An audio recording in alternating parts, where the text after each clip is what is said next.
Yo, what's good? How you guys doing? In today's video, we're gonna cover macronutrients, macro counting, and do you have to count your macros in order to build muscle, burn fat, and transform your body? So in my opinion, because that's what this channel is about me giving you my opinion based on my experience, my research abilities, my experience, mostly the experience of clients and friends and family members, and just everything that formulates my opinion.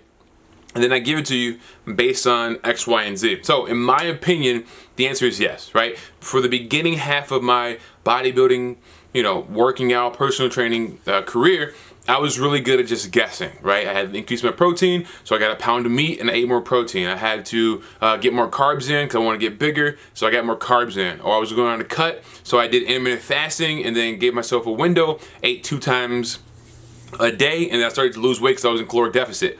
However, the jumps from how much I wanted to gain and how much I wanted to lose when I was bulking and then cutting were significant. Meaning, like, when I wanted to get bigger, I got bigger, right? I couldn't calculate how much I needed to do in order to build muscle and without gaining so much fat. I just got bigger, right? And then when I went to cut, I just cut. I didn't go 2 pounds per week. I'm gonna do X amount of calories, I'm gonna do X amount of cardio, and I didn't work on the balance of input and output. So caloric intake and then caloric expenditure, so how many calories I burn. I didn't work on that balance. And it's easier to have a balance when you are tracking the numbers. You also have a little bit better relationship with food, a better understanding with how certain amounts of food make you feel. And so I know that if I eat over 100 grams of fat in a day, that I'm going to feel that. I know that if I eat over 300 carbs, I know how that makes my body feel. I know if I eat over 200 grams of protein, I know how that makes my body feel. If I have more than 60 grams of saturated fat at one sitting, I know how that makes me feel. If I have more, polyunsaturated fat, I know how that makes me feel. If I have more root vegetables and fiber and a bunch of fiber at one meal throughout the day, I know how that makes me feel. So the relationship that I have with food is better because I know what is overdoing it. Like if I start eating, I'm like, yo, I can eat and enjoy this, but if I start getting to a certain amount, I know that it's going to be detrimental or it's gonna make you feel a certain way. So those are like the 2 biggest reasons, so that you can have a better balance and that you can control how much you gain and how much you lose a lot more efficiently.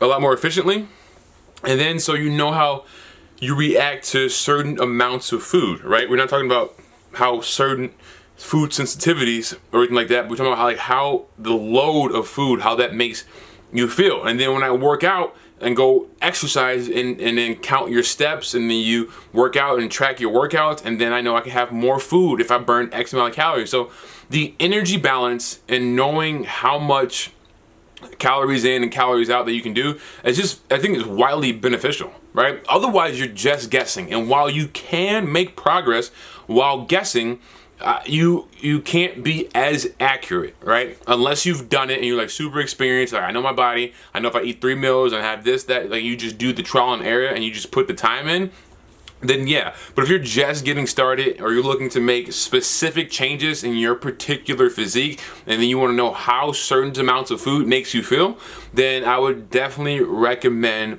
tracking your macros. It's not that difficult, right? And I'll put a link below.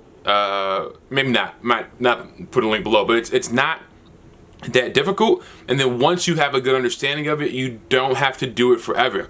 The only time I start to calculate macros after going through a 12-week program, the only time I would start or continue to track macros is when I'm adding new foods, right? I know I can eat cashews and Brazil nuts and pumpkin seeds and greens and beets and broccoli and chicken. I know I can eat that.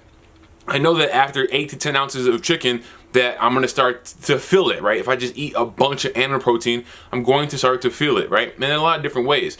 And the only time I would start tracking if I started eating beef, right? If I never eat beef and I don't usually have it and I start tracking that, I'm like, oh, okay, this beef has a little more fat in it, so I probably can't have as many cashews, so I gotta create a better balance. So the only time I would continue to track my macros outside of a 12, 16, 20 week program when I'm looking to actually gain a certain result is when I add in new foods and I want to know how those new foods affect my body. You understand? So if I'm eating junk food or if I'm eating any type of food that is new and I haven't tracked and I haven't got the reps in, then I'm like, all right, I'm gonna start tracking this to see how this makes me feel. Okay, so the answer to this very simple question is yes, right? You get a lot of benefit. You will hear people talk about like, yo, we do keto. If you do keto, you don't have to track your macros. And while I agree with that to a certain extent, because when you are doing keto, you're not really looking to for performance. A lot of people are just looking to burn fat, right? But for performance base, for muscle building, for burning fat, to be an athlete, one, I'm not doing keto, right? No, nothing against it, but I'm not doing keto because I overeat on fats and nut butters and stuff when it's not good. And then I feel I'm like 175 grams of fat. It just doesn't make any sense for me. It's not about keto, but I lost my train of thought. But what I'm saying is track your macros. Use the free app, use MyFitnessPal, learn how to track it. Go through the settings, learn how to use the app. It's not difficult. I'll make a video about how to track. But yes, you should definitely track your macros when you're looking to transform your body. Outside of that, live your life. Cool?